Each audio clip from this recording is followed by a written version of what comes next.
Lamine Yamal is a generational talent. He's the best 17-year-old that any of us have ever seen, because I wasn't around to witness Pelé. And at this age, at 17, Lionel Messi wasn't doing this, Cristiano Ronaldo wasn't doing this, Brazilian Ronaldo, Ronaldinho, none of them were doing what Lamine Yamal is doing. Spain and Germany with a pair of superstar duos leading their national teams. For Germany, it is Florian Wirtz and Jamal Musiala. As you can see, the numbers there. And just the biggest numbers are those ages, age 21 and 22. Absolute superstars for their national team. And why it will be special to watch and why Germany's future will be special with these two players, Rafa Honigstein explains. You probably have to go back nearly 20 years to find the kind of hype around a young duo in the German national team that compares to the Musiala and Wirtz hype in Germany at the moment. Back then it was Schweinsteiger and Podolski. Now it is Jamal and Florian Wirtz, because they are setting pulses racing with the ability, with the cutting edge in the final third, and the excitement that their game brings both to the pitch but also to viewers at home. It's the ability to go past players, to dribble, to play the killer pass, to combine with each other, that excites Julian Nagelsmann and German fans. And the ability for both of them to play in the same team, even though they have similar positional aspirations, has so far made it a relatively smooth introduction to the two of them. Now, it's worth remembering that at the Euros, not both of them played well at the same time. It was very much Jamal Musiala's Euros rather than Florian Wirtz's.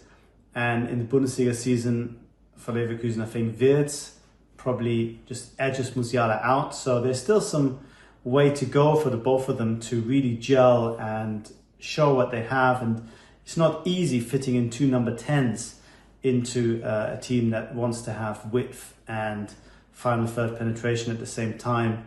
But the sheer talent of both players makes it, I think, both possible, but at the same time, hugely promising.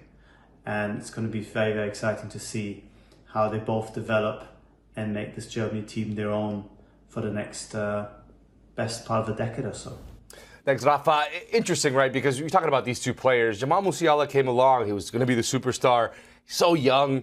And then Florian Wirtz comes along and now getting hyped to possibly be one of the best German players ever. So how special can these two players be? And can they lead them now to this next generation of German football? Yeah, and I think Julian Nagelsmann is an oddly difficult job, because normally you get handed these great players. Right. You would think, oh, these guys are going to ball out together, but they have some overlapping skill sets. They're great creative players. They're tricky, and they like to have their room to roam and their ability to express themselves in the game. And to give two players that chance, one, it requires them to do a significant amount of defensive work, which I don't think you can necessarily question about either of these players.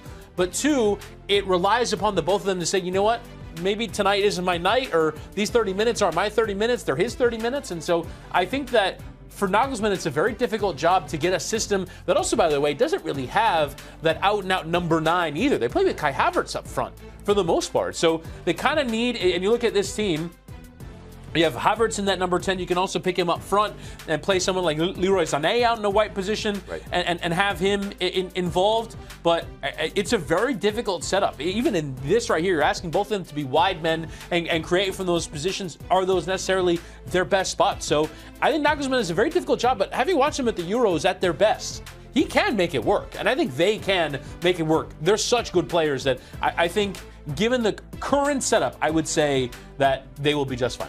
It will be interesting to see how he places them on the pitch, yeah, because Florian Wirtz may be better in the number 10 role, but then where do you play Kai Havertz? Do you start him at the 9? So there is some decisions to be made. But when you have that kind of talent, you take the talent and yes, you figure it out as you go. Speaking of talent, on the Spanish national team, there's a couple of players as well that are just continuing to show out, and that is Lamine Yamal and Nico Williams. I mean, it's really been fantastic to see these two sides these two players continue to perform at this level. Lamine Yamal, maybe a generational player that we're seeing. For more on these two youngsters, we'll head out to our Spanish football correspondent, Phil Kitromides.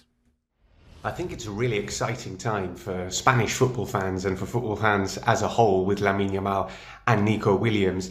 I think these two players are really important for Spain, but not just in footballing terms, sociologically as well. It's important for the country. It's important for people to see that if you're born here, you are Spanish, you can play for Spain, irrespective of where your parents might have been born. But perhaps that's an issue for another day. Lamine Yamal is a generational talent. He is the best 17-year-old that any of us have ever seen, because I wasn't around to witness Pelé. And at this age, at 17, Lionel Messi wasn't doing this, Cristiano Ronaldo wasn't doing this, Brazilian Ronaldo, Ronaldinho, none of them were doing what Lamine Yamal is doing. His numbers aren't stratospheric. He's only got 6 goals in La Liga this season, but the way that he controls matches, he always seems to make the right decision. His vision, his skill, his fearlessness, it's really exciting to see, and Spain know that they've got a generational talent there. Nico is a little bit older, of course, he's 22, but still extremely young. I think this season he's struggled a little bit for consistency. The highs of the European Championships, them being linked with a move to Barcelona as well, maybe it affected his focus a little bit, but I think we've seen in recent weeks he is getting back to his best. He had a brilliant individual performance in the Europa League against Roma for Athletic Club de Bilbao. He's only got 3 league goals this season, but I think we'll see him improve as the season draws to a close. He says that his ability to dribble quickly is a gift from God, but he needs to keep working hard. I think he will keep working hard. And I think that Spain, on either flank, have 2 of the best, most exciting forward players anywhere in the world right now. Great breakdown there. And these 2 young stars, I mean, they've, with the summer that they had, winning the Euros at this young age and now continuing to perform at a massively high level, it's just going to continue their progression. Nico Williams, maybe it was already being rumored to be his teammate at Barcelona this past summer. We'll see if something happens this summer with Nico Williams. But really, we could say that these are probably 2 of the most electric players in the world right now. Absolutely. I mean, you look at Nico Williams for Athletic Club, and he's got another step to take in my view. I think, obviously, playing with his brother, playing for Athletic Club, which is a great story. When you look at how they only recruit players from the Basque region, it's insane how well they perform. That they're going to be playing Champions League football. That might be enough to keep Nico Williams for another year. You also mentioned the Barcelona link. All of a sudden, Rafinha, who was meant to replace, he's one of the favorites to win the Ballon d'Or. So he's going to go step right into that team. But for me, when you look at the way that they played in the Euros, this is as good as it gets in European football. And as good as it gets in international football. They take some of that club flair to the international game. You see a lot of teams go to international level, and it's about being solid. It's about staying in shape. It's about being defensive. But this side expressed themselves. They were deserved winners of the Euros, and it's because of these 2. Nico Williams, for me, though, for Athletic, has been absolutely spectacular. I think that you look at those numbers right there, even you look at the production numbers for the Spanish national side, I think that's where that next step is. Game in, game out. Yes, you can beat players on the dribble. Yes, he's unplayable on his day. But to really be that top level, you got to deliver that production, game in and game out. Goals, assists. And I think that's his next step to take. I think he can make it at a bigger club, but he is as fun to watch as there is. When those 2 brothers are on, it's as fun to watch as there is for me in all of Europe. Yeah, for sure. When you have Iñaki and Nico together. It is interesting that Nico does only have 3 goals in La Liga. He has more goals in European competition and in the Cup as well. In that match against Roma, though, in the Europa League, where Athletic Club eliminate Roma after losing the first leg, he was clear, far away the best player on the pitch that day, and he led that team. So he has it in him to lead a squad. He did it, somewhat for Spain. Obviously, having Lamine Yamal and some other talented players in that team really helped, but he proved that he can do it. He could put a team on his back and win a very difficult tie against the Roma side that's in form. So that's what you want to see more of from him to really take that next step, right? Absolutely. It's just that individual dominance, which is there. You know it's there. But the question is, can you do it in La Liga when they're trying to compete in the top 4? At one point, they were kind of inches away from being in the title race as well. I think it was when they played Atleti and they drew 1-1. But if they won that game, they're kind of in and around it. So, yeah, for me, again, this is about a level of consistency. But you can see, obviously, that the talent is there in every respect. The finishing ability, the ability to create for others, the ability to beat players off the dribble. He's got everything in his locker. It's just about doing it game in, game out. So Nico Williams, clearly a superstar in the world's game. Lamine Yamal, a generational player at the level that, that we probably haven't seen. I don't think that we've seen a 17-year-old. Phil mentioned that they're a 17-year-old that's been this good, because we saw Messi, we saw Ronaldo at 17. None of them are doing what this kid is doing right now at this age at Barcelona and with the Spanish national team. When do you project Lamine Yamal will be in serious consideration for a Ballon d'Or? I mean, this season might be a bit too early because, again, I think a lot of this is about production. I think he's only got 6 goals in La Liga this season, but you watch football.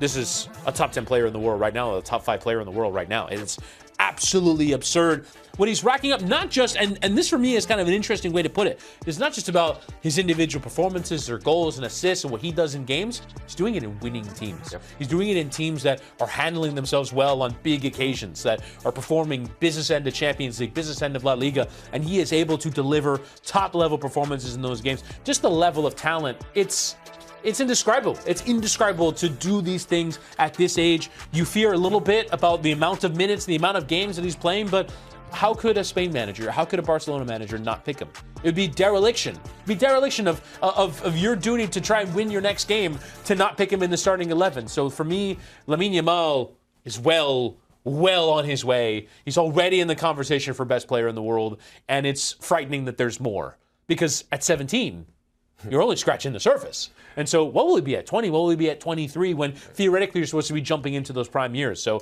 for me, it is insane that he's at this position already. 17 years old. What were you doing at 17 years old? Junior in high school.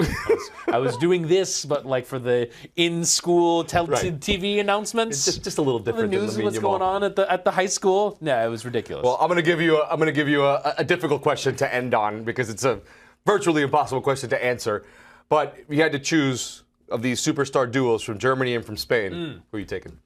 I'm going to go for the Spanish ones, and this is going to sound like an obvious choice, but it's just because they won the European Championship that was held in Germany. So Germany had their opportunity. So I think you can see, as a duo, we're talking about them actually playing together in the national side, you can see the results of what it looks like when the two of them are playing together. They go and win things, and they have incredible balance. They bring different skill sets, and those skill sets are impossible to deal with for defenders. I think Wirtz and Musiala still have to do it in a winning team where you go, oh, these guys are unplayable.